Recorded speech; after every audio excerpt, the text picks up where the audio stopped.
Hello साथियों, मैं पंकज वैष्णव आप सभी का स्वागत करता हूं आज के इस सेशन में। आज की क्लास में हम समझने वाले हैं 10th क्लास के अर्थशास्त्र सब्जेक्ट का चैप्टर नंबर 12 जिसका नाम है बाजार। इस सेशन में इस चैप्टर में हमें बाजार के बारे में कुछ बेसिक बातें समझनी है और बाजारों का वर्गीकरण किस प्रकार से किया जाता है वो भी देखना है। तो शुरू करते हैं और समझते हैं बाजार क्या है। उत्पादन के साधनों के संयुक्त प्रयत्नों द्वारा जिन वस्तुओं का उत्पादन किया जाता है उन्हें बाजार में बेचने के लिए रखा जाता है।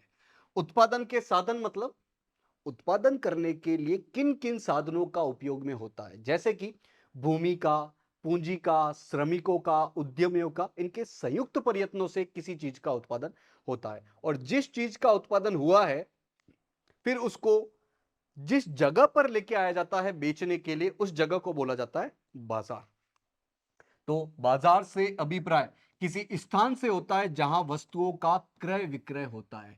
ऐसी जगह जहां पर वस्तुओं का खरीद फरोख्त होती है, क्रय विक्रय होता है, उसे हम बाजार कहते हैं। लेकिन बाजार सिर्फ जगह की डेफिनेशन तक सीमित नहीं है, इसका कंसेप्ट बड़ा है। तो बाजार से अभिप्राय किसी दिए गए क्षेत्र में उस व्यवस्था से है जिसके द्वारा वस्तुओं के क्रय विक्रय के लिए क्रेता और विक्रेता, क्रेता मतलब खरीदार, विक्रेता मतलब बेचने वाला, ये प्रत्यक्ष या फिर अप्रत्यक्ष रूप से संपर्क में आते हैं, उसे हम बाजार बोलते हैं। तो बाजार मतलब कोई स्थान ही नहीं है, उस स्थान की वह व्यवस्था है जिसमें क्रेता और विक्रेता एक दूसरे के प्रत्यक्ष या अप्रत्यक्ष रूप से संपर्क में आते हैं ताकि चीजों का लेन देन हो सके, खरीद फरोख्त हो सके। देखते हैं बाजार की मुख्य विशेषताएं क्या क्या है।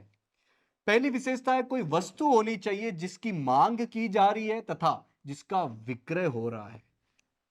बाजार में कोई वस्तु होनी चाहिए जिसकी कोई मांग हो रही है या फिर जिसका विक्रय यानी कि उसको बेचा जा रहा है। दूसरा है वस्तु के क्रेता तथा विक्रेता होने चाहिए, उसके खरीदार होने चाहिए, वो वस्तु वहां उपलब्ध होनी चाहिए, बेचने वाले भी होने चाहिए। क्रेताओं तथा विक्रेताओं के बीच में संपर्क होना चाहिए। अब यह संपर्क प्रत्यक्ष भी हो सकता है, अप्रत्यक्ष भी हो सकता है। देखते हैं बाजार की संरचना का क्या मतलब होता है। बाजार की संरचना से हमारा अभिप्राय बाजार में उत्पाद की प्रकृति, उत्पाद मतलब जो चीज बना है उसकी प्रकृति कैसी है, उसकी नेचर, उसकी प्रॉपर्टी क्या है, विक्रेताओं और क्रेताओं की संख्या क्या है, विक्रेता कितने हैं, क्रेता कितने हैं, तो इसी को बोला जाता है बाजार की संरचना। और इसके आधार पर हम बाजार के दो चरम रूप देख सकते हैं। बाजार के मुख्य रूप से दो चरम रूप, दोनों अलग अलग साइड के रूप देख सकते हैं। तो बाजार की संरचना दो प्रकार की, एक तो एकाधिकारी बाजार और दूसरा है पूर्ण प्रतियोगी बाजार। एक एक करके दोनों को समझते हैं। पहला है एकाधिकार। एकाधिकार बाजार की ऐसी संरचना है जिसमें किसी वस्तु का समस्त उत्पादन करने वाली एक ही फर्म होती है। किसी भी चीज का उत्पादन करने के लिए एक ही कंपनी होगी, एक ही फर्म होगी। मतलब इस बाजार में किसी एक कंपनी का एकाधिकार होता है तथा एकाधिकारी द्वारा बेची जाने वाली वस्तु की कोई निकट स्थानापन्न वस्तु भी नहीं होती है। और ये जो कंपनी जो चीज बना रही है उसकी जगह पर मार्केट में कोई दूसरी वस्तु भी नहीं होती है, मतलब उस वस्तु का स्थानापन्न भी नहीं है। तो एकाधिकार बाजार की वो संरचना है जिसमें किसी भी वस्तु का पूरा उत्पादन एक ही कंपनी, एक ही फर्म कर रही है। ऐसे बाजार में प्रतियोगिता का अभाव होता है। जब एक ही कंपनी वो स्पेशल चीज बना रही है, वो चीज बनाने वाला कोई और है ही नहीं, तो फिर कंपटीशन, प्रतियोगिता होती ही नहीं है।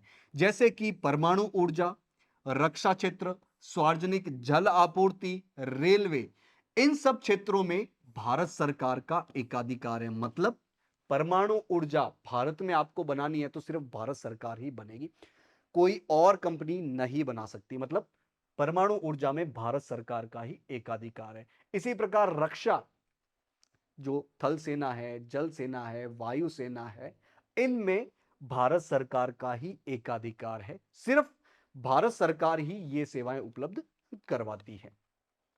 तो देखते हैं एकाधिकार की क्या विशेषता है। पहली विशेषता है एक ही फर्म होती है, एक ही कंपनी होती है और वो ही उस पर्टिकुलर वस्तु का उत्पादन, उस सेवा का उत्पादन करती है।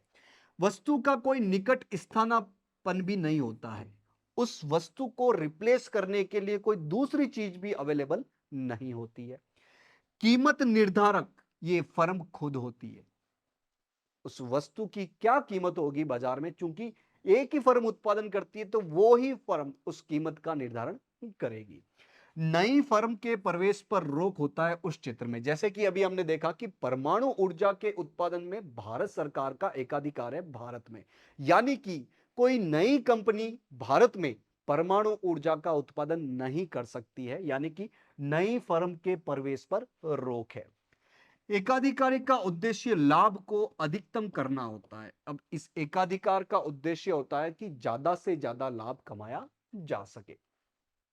दूसरे प्रकार का बाजार है पूर्ण प्रतियोगी बाजार या पूर्ण प्रतियोगिता। देखते हैं इसकी क्या विशेषता है। पहला है विक्रेताओं एवं क्रेताओं की बड़ी संख्या होती है। उसमें हमने देखा था एकाधिकार में कि विक्रेता एक ही होता है, लेकिन इसमें विक्रेता भी बड़ी मात्रा में होते हैं और क्रेता खरीदार भी बड़ी मात्रा में होता है। उसमें उत्पाद अकेला होता है, उसमें वो फर्म अकेला था जो उस चीज को बनाता। इसमें उत्पाद अकेला होता है, इस उत्पाद को बनाने वाले बहुत सारी फर्म, बहुत सारी कंपनी होती है। प्रवेश और बहिर्गमन की स्वतंत्रता होती है। नई नई कंपनियां आ सकती है उस उत्पाद को बनाने के लिए और कंपनियां अपना काम भी बंद कर सकती है, स्वतंत्रता होती है। प्रत्येक विक्रेता अधिकतम लाभ कमाना चाहता है। इसमें भी विक्रेता का जो उद्देश्य होता है वो ज्यादा से ज्यादा लाभ कमाना होता है। सरकार की भूमिका विक्रेताओं को संरक्षण प्रदान करना होती है तथा ये व्यवसाय में हस्तक्षेप नहीं करते हैं।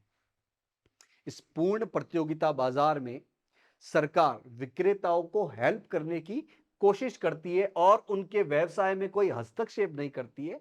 मुक्त तरीके से मार्केट चलता है। पूर्ण प्रतियोगिता में विक्रेताओं तथा क्रेताओं को उत्पाद के विषय में पूर्ण जानकारी होती है।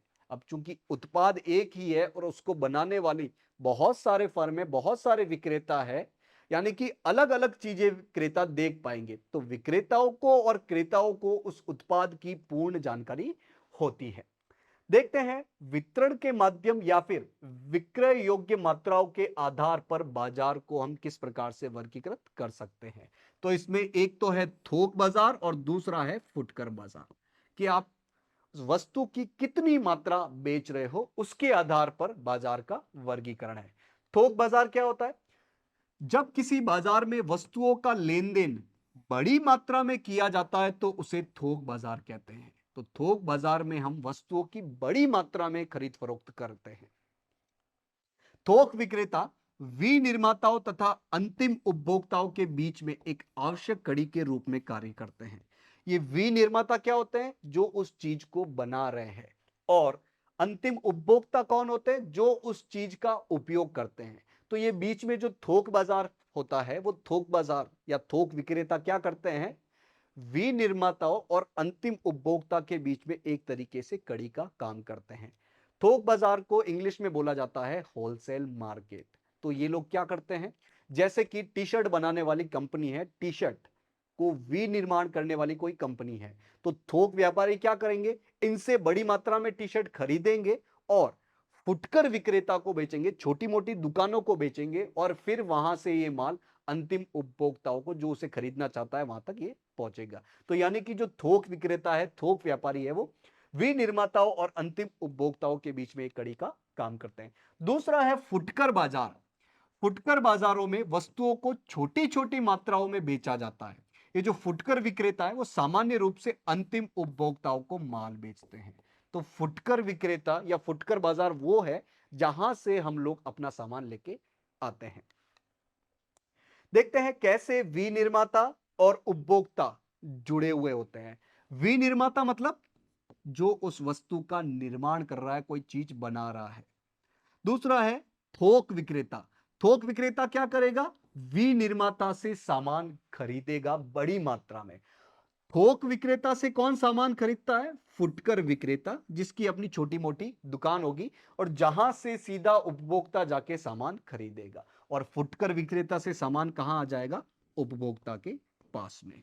तो विनिर्माता और उपभोक्ता तक सामान इस तरीके से पहुंचता है। देखते हैं ऑनलाइन बाजार या फिर ऑनलाइन खरीदारी किसे कहते हैं। उपभोक्ता इंटरनेट पर बिना किसी मध्यस्थ सेवा जैसे इस फोटो में देखिए, विनिर्माता जो चीजों को बना रहे हैं और उपभोक्ता जो इन चीजों को खरीद रहे हैं। अब ये बीच में कौन आ गए हैं? मध्यस्थ आ गए हैं। ठीक है, बिचौलिए कहा जा सकता है।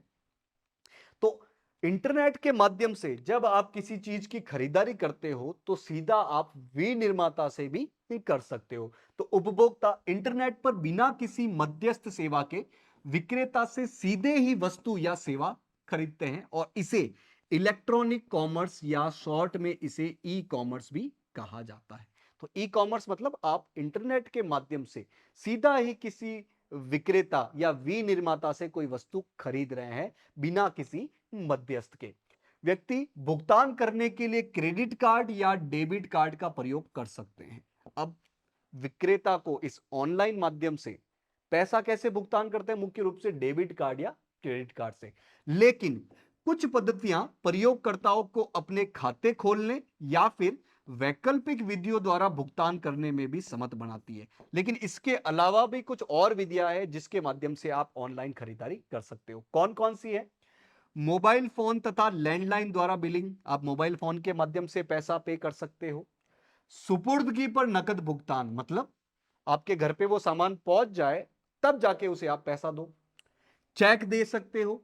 डेबिट कार्ड तो हमने देख ही लिया है, इसके अलावा डाक मनी ऑर्डर भी कर सकते हो ऑनलाइन खरीदारी के लिए। तो ये हमने देखे अलग अलग बाजारों के प्रकार और बाजार में किस प्रकार से खरीदारी की जा सकती है।